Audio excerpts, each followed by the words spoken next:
हरे कृष्ण। तो आज हम श्रीमद् भागवतम के चौथे स्कंद के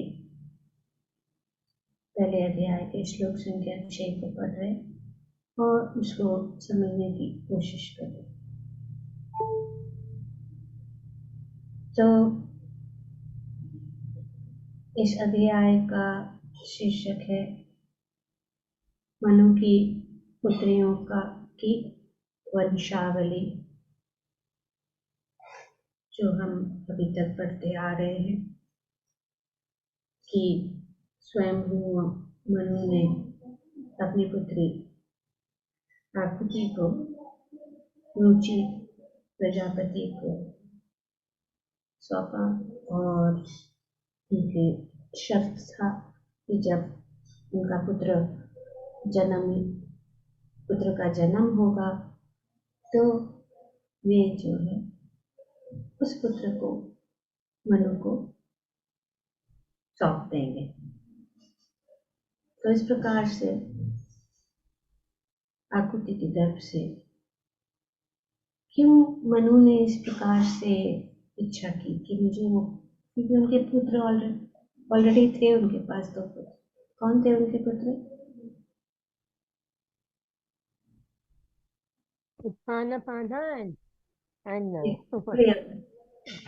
इस प्रकार से 2 पुत्र थे, तो फिर उनको क्यों उनकी पुत्री के जो जन्म दिए हुए पुत्र वापस चाहिए थे? क्योंकि वे जानते थे कि उनकी पुत्री के गर्भ में भगवान स्वयं जो है उनके गर्भ से प्रकट होंगे। यज्ञ भगवान के अनेक अवतार है, भगवान के अनेक रूप है, और ये एक भगवान का अवतार यज्ञ स्वयं भगवान है। और वे चाहते थे कि वे जो है उनकी सेवा करें, सेवा भाव के कारण उनकी सेवा करें। वे इस जो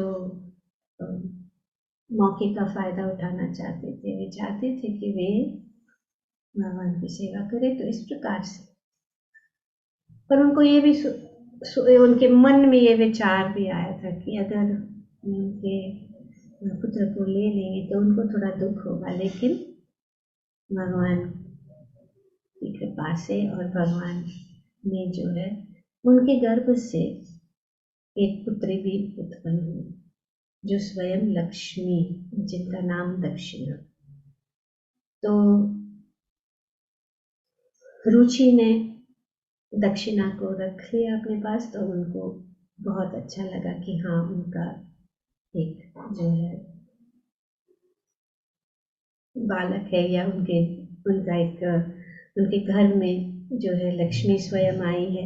और वे बहुत खुशी खुशी से उन्होंने जो है यज्ञ को स्वयं मनु को सौंप दिया। तो इस प्रकार से हम देखते हैं कि स्वयं मनु परम प्रसन्नता पूर्वक यज्ञ नामक सुंदर बालक को अपने घर में लाए और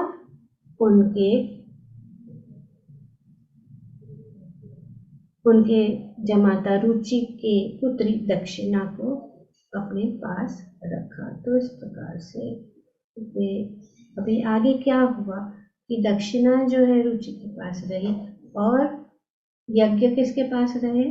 स्वयं मनु के पास। फिर क्या हुआ कि यज्ञों के स्वामी भगवान ने बाद में दक्षिणा के साथ विवाह कर लिया। तो इस प्रकार से यहाँ पे वर्णन किया जा रहा है इनका विवाह। तो एक साथ तो कहा जाता है कि भगवान लक्ष्मी जी जो है भगवान से कभी भी अलग नहीं होती, लक्ष्मी नारायण हमेशा साथ में होते। तो इसीलिए इस प्रकार से स्वयं लक्ष्मी और नारायण जो है यहाँ पे बताया गया है कि उनका विवाह किया गया। तो यज्ञ के स्वामी भगवान ने बाद में दक्षिणा के साथ विवाह कर लिए, क्योंकि यज्ञ के स्वामी भगवान, यज्ञ कौन है? भगवान है। यज्ञ क्या जो यहाँ पे प्राकट्य या अवतार का वर्णन किया गया है कि किस प्रकार वे जो प्रकट हुए आकृति के गर्भ से, और यज्ञ के स्वामी भगवान और लक्ष्मी जी भी जो है आकृति के गर्भ से प्रकट हुए। तो दोनों लक्ष्मी नारायण जो है आकृति के गर्भ से प्रकट हुए, और क्योंकि वे अलग नहीं हो सकते कभी, तो इसीलिए यहाँ पे वे फिर एक साथ हो गए। तो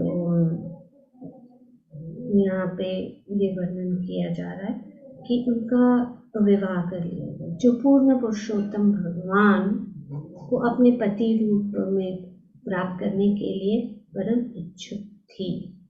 तो दक्षिणा लक्ष्मी जी हमेशा जो है भगवान से अलग नहीं होती, हमेशा साथ में उनका। इसीलिए हम हमेशा जो पूजा भी करते हैं ये लक्ष्मी नारायण राधा कृष्ण भगवान अपनी जो अर्धांगिनी लक्ष्मी जी से कभी भी दूर नहीं रहते, हमेशा साथ में ही रहते, सब जगह हम देखते हैं। और तो वे भी परम इच्छुक थी। उनकी इस पत्नी से उन्हें 12 पुत्र प्राप्त हुए, जो आगे उनके नाम का वर्णन किया जाएगा। तो आज के इस तात्पर्य में प्रभुपाद जी बताते कि आदर्श पति पत्नी की तुलना सामान्य रूप से लक्ष्मी नारायण के से की जाती है, और यह महत्वपूर्ण है कि वे लक्ष्मी नारायण कहलाते हैं, क्योंकि लक्ष्मी नारायण पति पत्नी रूप में सदैव सुखी रहते हैं। तो भगवान का ये उदाहरण है।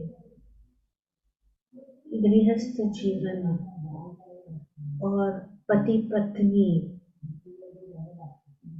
जो है उनको लक्ष्मी नारायण रूप में जो है यहाँ पे वर्णन किया जा रहा है, उनकी तुलना की जाती है। आदर्श पति और पत्नी क्या है, ये यहाँ पे उदाहरण मिलता है कि किस प्रकार से। और पिछले स्कंद में भी हम पढ़ चुके हैं कि देवहूति और कर्दमनी का जो संबंध पति पत्नी के रूप में, उनके चरित्र उनके जीवन से हम बहुत शिक्षण प्राप्त, और वो हम शिक्षण कर चुके हैं। तीसरे स्कंद में पूरा वर्णन किया है, सब कुछ वर्णन है। तो कर्दम मुनि और देवहूति के विवाह के विषय में पूरा वर्णन बताया गया है कि ये किस प्रकार से गृहस्थ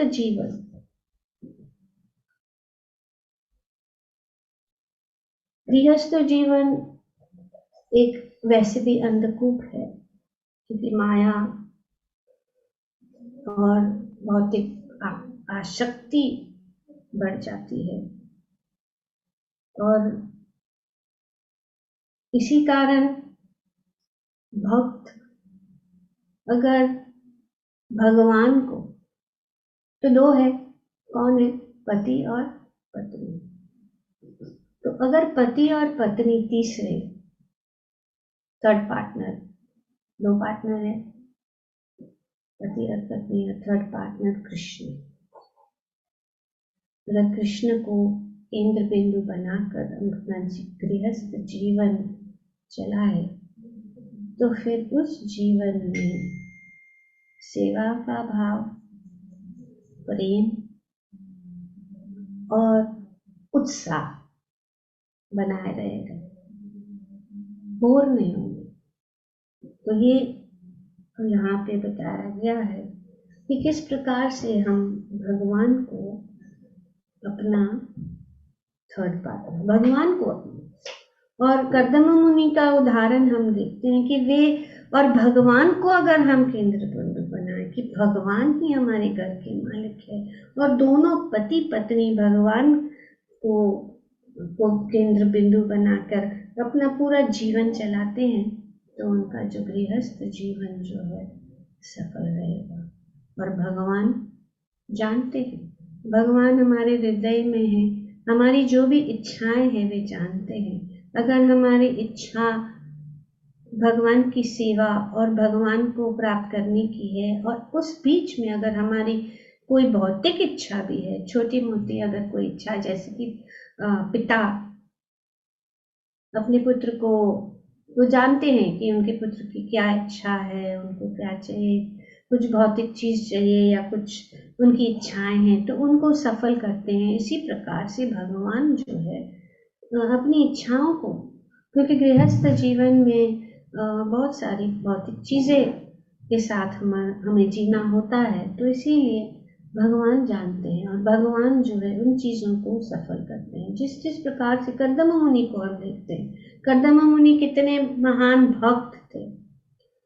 वे चाहते, वे परम सत्य को प्राप्त करने की उनकी इच्छा थी, पर फिर भी उनके हृदय में क्या हुआ, इच्छा हो गई। क्या इच्छा हो गई? विवाह की इच्छा हो गई। वे इतने बड़े मुनि है, वे परम सत्य को की खोज में तपस्या कर रहे हैं, और वे जो है, जो भगवान के शरणागत होने के कारण फिर भी उनके हृदय में ये हुआ कि मुझे जो है विवाह करना, और भगवान जो है उनके हृदय में परमात्मा के रूप में उन्होंने उनकी इच्छा को क्या की, उनकी इच्छा को उन्होंने पूर्ण की, और उनको वे स्वयं आए, भगवान ने स्वयं उनके लिए पत्नी, योग्य पत्नी चुनी, जो है देवहूति।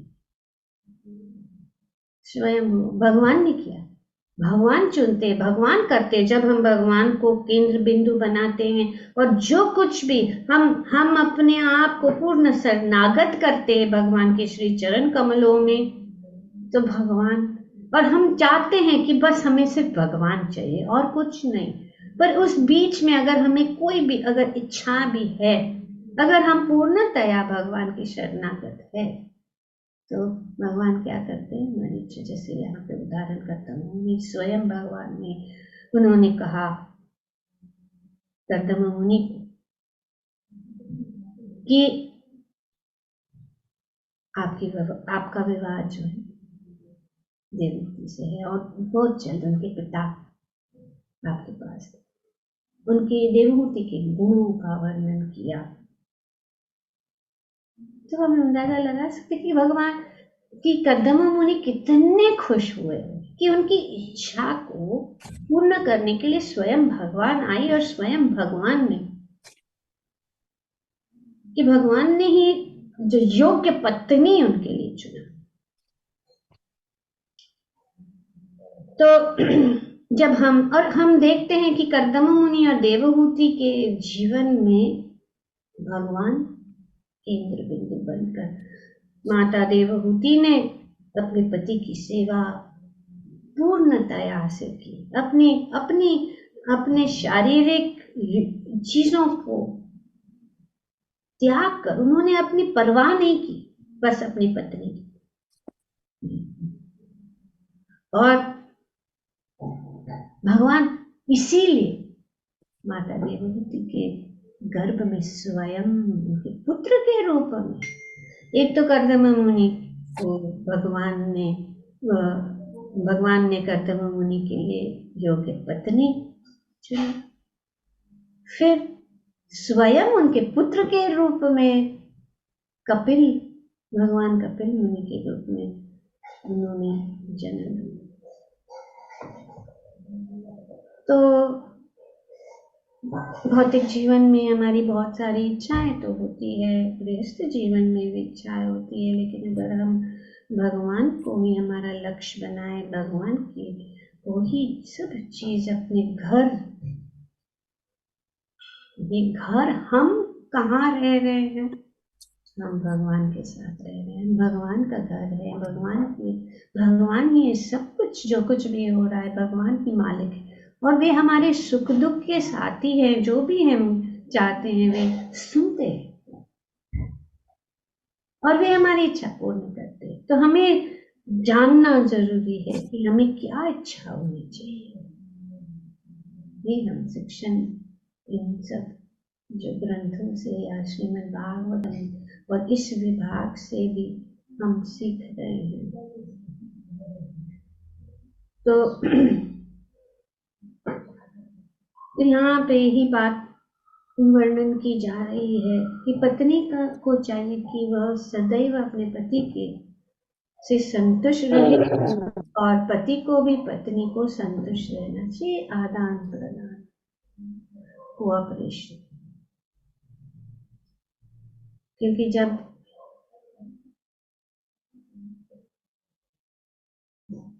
स्त्री जो है विवाह करके दूसरे वातावरण में चली जाती है तो उनके लिए बहुत सारा एडजस्टमेंट्स करना पड़ता है, बहुत सारा। और पति का कर्तव्य है, तो ये सब बताया गया है श्रीमद् भागवतम। अगर हम ध्यान से पढ़े, ये सब चर्चा हो चुकी है किस प्रकार से आइडियल हस्बैंड, आइडियल वाइफ, पति का क्या कर्तव्य है, पत्नी का क्या कर्तव्य है। यहाँ पे संक्षिप्त में प्रभुपाद जी बता रहे हैं। इनकी चर्चा ऑलरेडी विस्तार रूप से की गई है श्रीमद् भागवतम के तीसरे स्कंद में सब बताया गया। तो इसको हमें जानना बहुत जरूरी है। पति अत्यंत आत्मिक मित्र होता है। पति क्या है? आत्मिक मित्र। अतः पत्नी को चाहिए कि आत्मिक मित्र की भांति पति की सेवा करे और साथ ही पति की स्थिति की श्रेष्ठता को भी समझे। अब ये बहुत इम्पोर्टेंट फैक्टर है और ये श्रीमद् भागवतम के तीसरे स्कंद में बताया गया।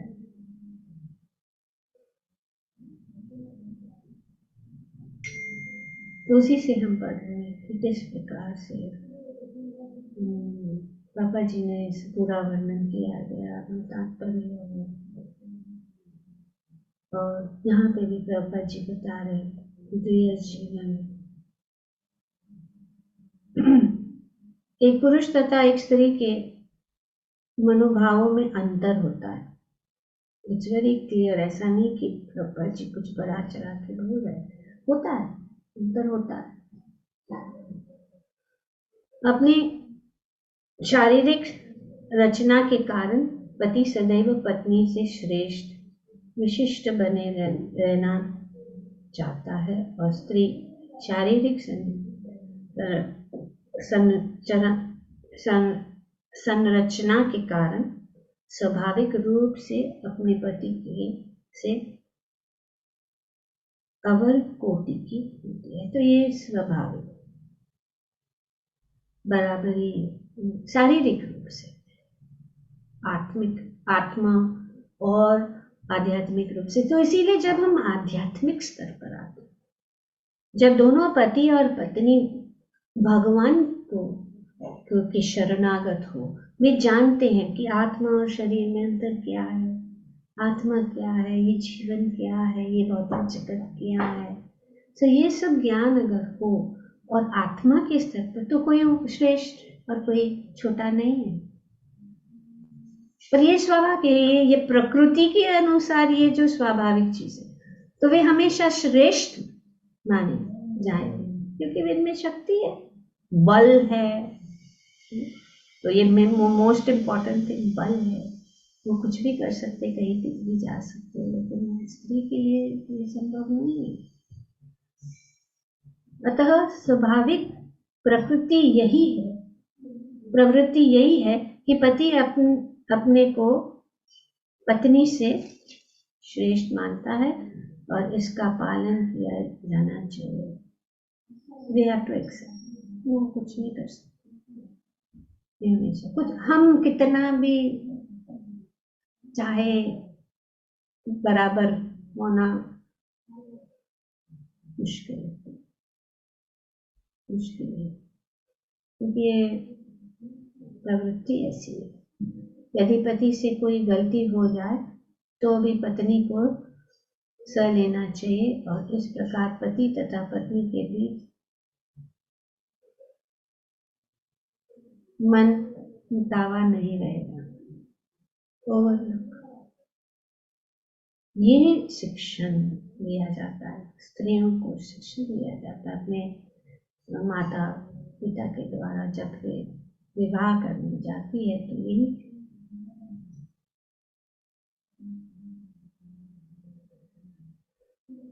तो यहाँ पे वर्णन किया जा रहा है कि इस प्रकार से प्रभुपाद जी बहुत नेचुरली, जो स्वाभाविक, इसीलिए पत्नी श्रेष्ठ क्यों है? फिर श्रेष्ठ पत्नी अपने पति के नाम से नहीं पुकारती, ये आदर कभी उनका नाम लेके नहीं। तो ये क्या है? आदर है। इसका मतलब नहीं है कि पत्नी कम है और पति ऊंचा है, लेकिन दोनों के बीच में आदर रहना बहुत जरूरी है। जो यहाँ पे बताया गया है कि किस प्रकार से, दूसरे शब्दों पति पत्नी, एक ये चाणक्य श्लोक में कहा गया है, पति पत्नी एक दूसरों से सदा संतुष्ट रहे तो ऐश्वर्य की देवी उनके यहाँ स्वतः पार पूर्ण करती है। तो ऐश्वर्य की देवी लक्ष्मी देवी हमेशा जो है उनके ऊपर कृपा बरसाती है। दूसरे शब्दों में, जहाँ पति तथा पत्नी में कोई मत भिन्नता नहीं है, वहीं लक्ष्मी का वास होता है और अच्छी संतान उत्पन्न होते हैं। लक्ष्मी देवी तो घर, ये बहुत इम्पोर्टेंट है। लेकिन क्या करें, आज के जो समाज में ये दुर्भाग्य, जो कलयुग में आदर्श पत्नियों और पतियों का अभाव है, इसलिए अनुपेक्षित संतान पैदा होती है और आज के समाज में, संसार में न शांति है न संपन्नता। वैदिक सभ्यता के अनुसार सामान्य रूप से पत्नी को प्रत्येक दशा में संतुष्ट रहने का प्रशिक्षण मिलता है और पति की से अपेक्षा की जाती है कि वो पर्याप्त भोजन, वस्त्र और आभूषणों से पत्नी को संतुष्ट करे। तो पत्नी को ये संतुष्ट रहने का वैदिक सभ्यता तैयार देश।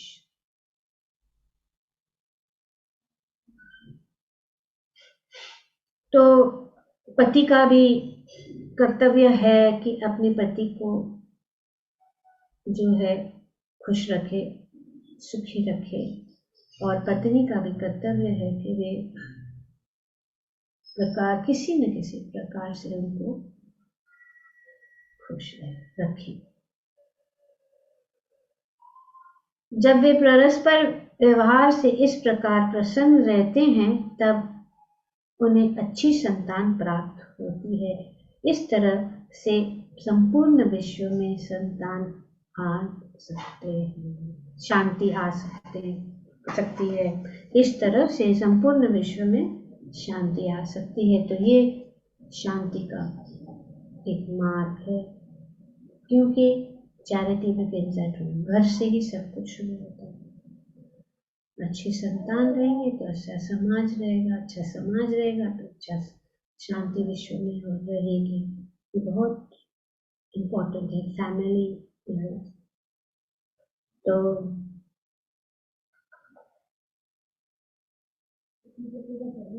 स्वयं मनु ने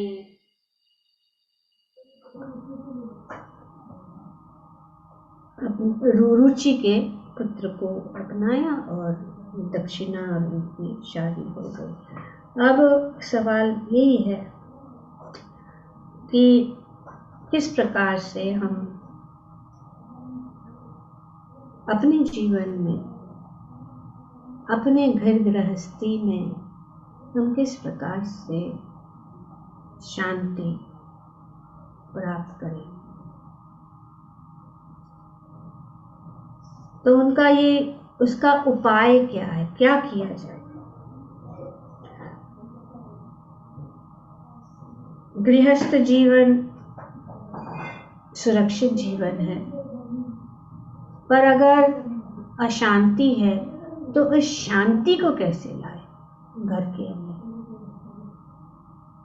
खास करके जब पत्नी जो है भक्ति में सेवा में लगी है, भक्त है, पत्नी भक्त है, लेकिन बाकी के सदस्य प्रॉब्लम को, ये जो समस्याएं हैं उसकी हम चर्चा करेंगे कि किस प्रकार से इस समस्याओं को हम हल कर सकें।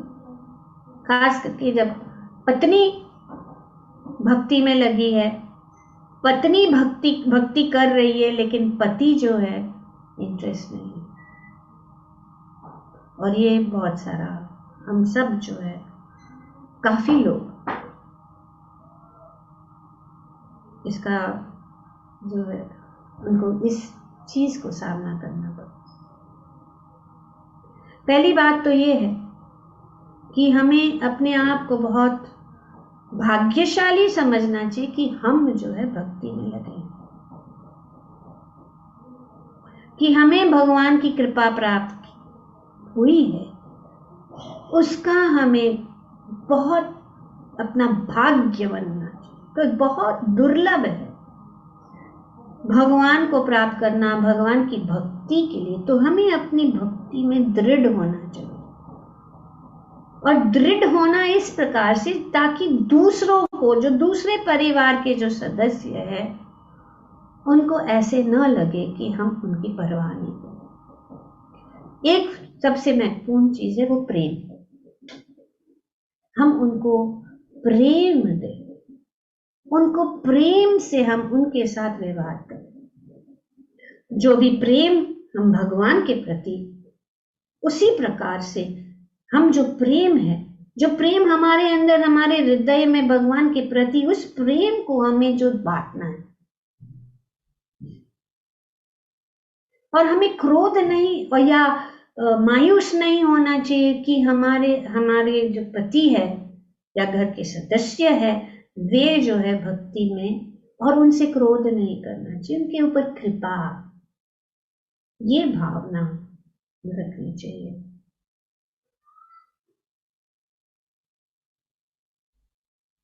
और दूसरी चीज है भगवान से प्रार्थना। हमेशा भगवान से रोज हमें प्रार्थना करनी चाहिए, हमारे घर के सदस्य, सिर्फ हमारे लिए नहीं, अपने पति के लिए, अपने बच्चों के लिए, कि वे जो है भगवान उनके ऊपर कृपा करे और वे भगवान को शरणागत हो, वे भगवान की शरणागत हो। ये हमें प्रार्थना करनी चाहिए, क्योंकि वैसे तो भगवान ही सब कुछ कर रहे, घर तो भगवान ही चला रहे हैं।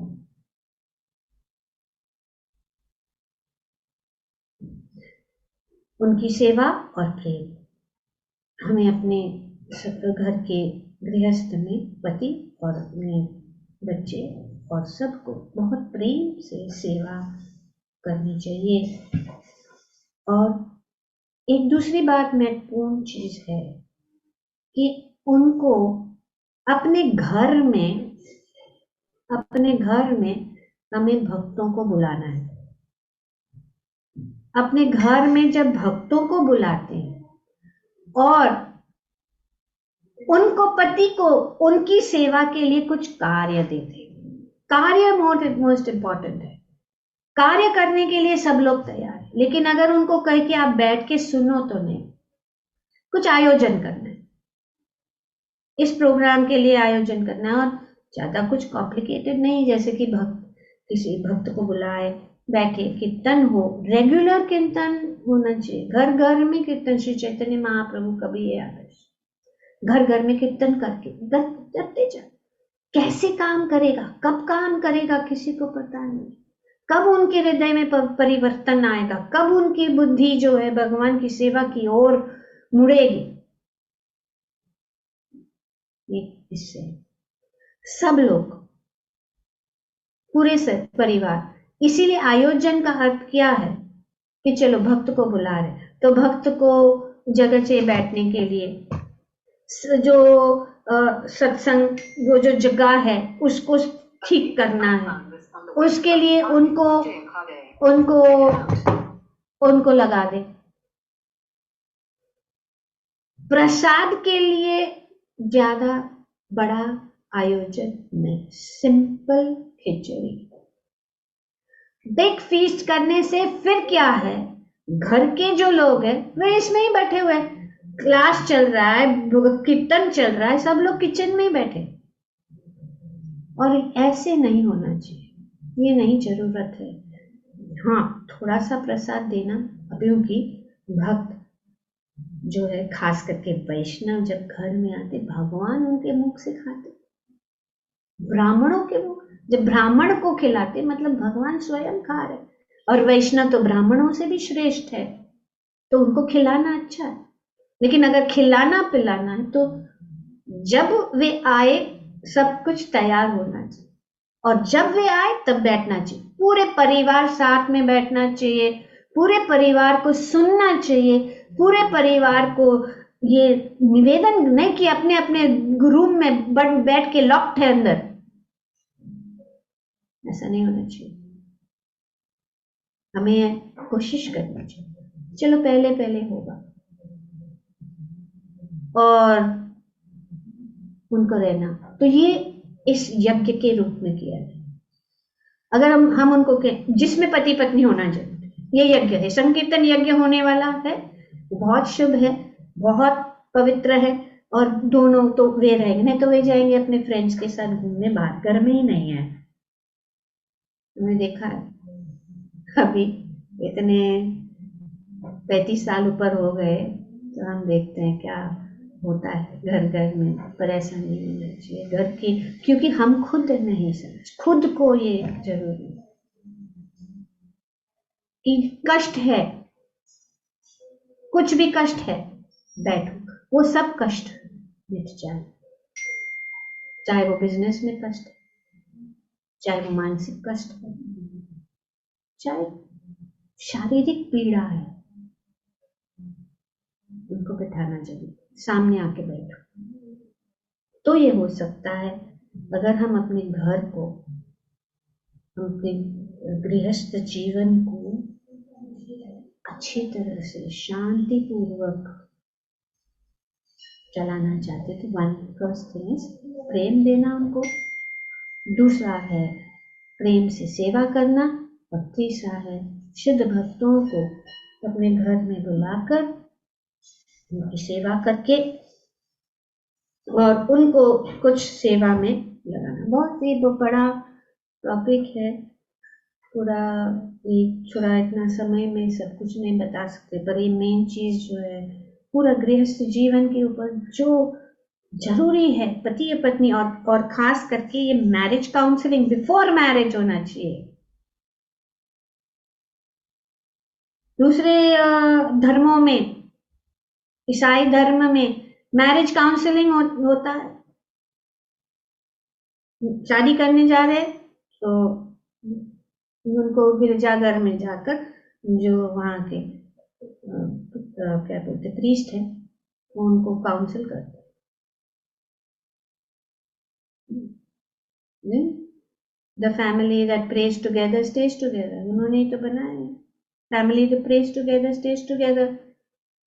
तो ये एक चीज है, एक है ये संग, और अपने घर में चाहे थोड़ा दीपक है सबको साथ में हो पहले से ही, और अभी और नहीं तो शुरू कर सकते, चलो बुलाना तो जरूरी है, दिया कर रहे पूजा कर रहे तो सब साथ में रहे, ये हमें इंस्टिल करना है अपने व्यस्त जीवन में, और स्त्री का बड़ा बहुत बड़ा जिम्मेदारी है इसका।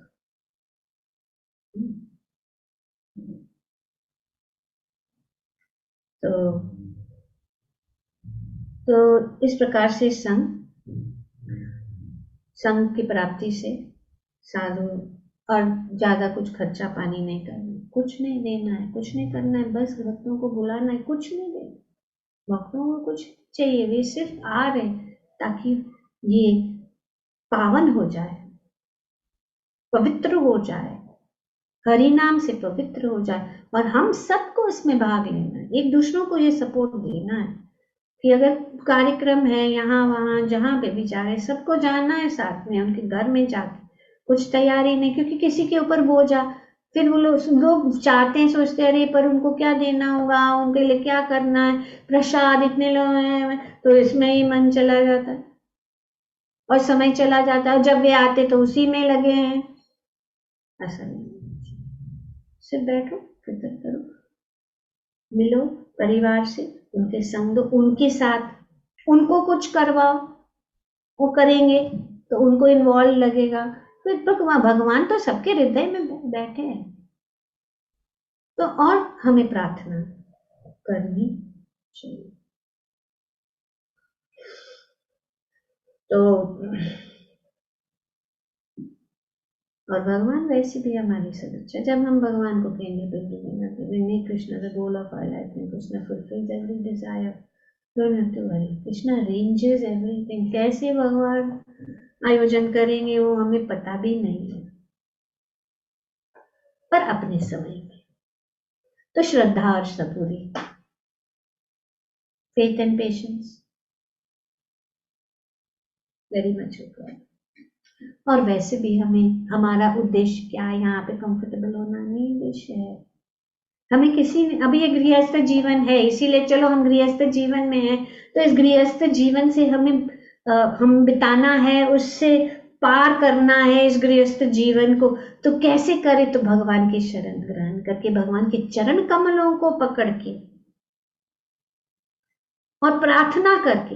हम किसी को नहीं बदल सकते, हम किसी को कहेंगे कि नहीं आपको ऐसा ही करना है, हमें क्या शक्ति है? मन भगवान को शक्ति है, क्योंकि भगवान उनके हृदय में परमात्मा के रूप में है। हमें रोज प्रार्थना करना चाहिए कि उनके हृदय में परिवर्तन हो जाए, उनके स्वभाव में परिवर्तन हो जाए, उनको भगवान के प्रति आकर्षण हो जाए।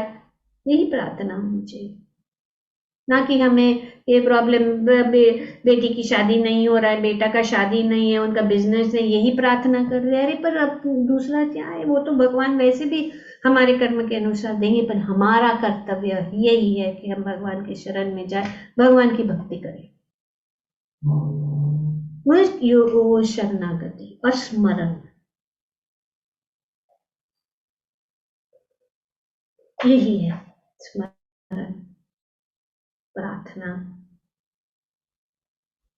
जब हम स्मरण करेंगे भगवान का, जब भी कोई कष्ट है, हर समय हमें भगवान का स्मरण करना है।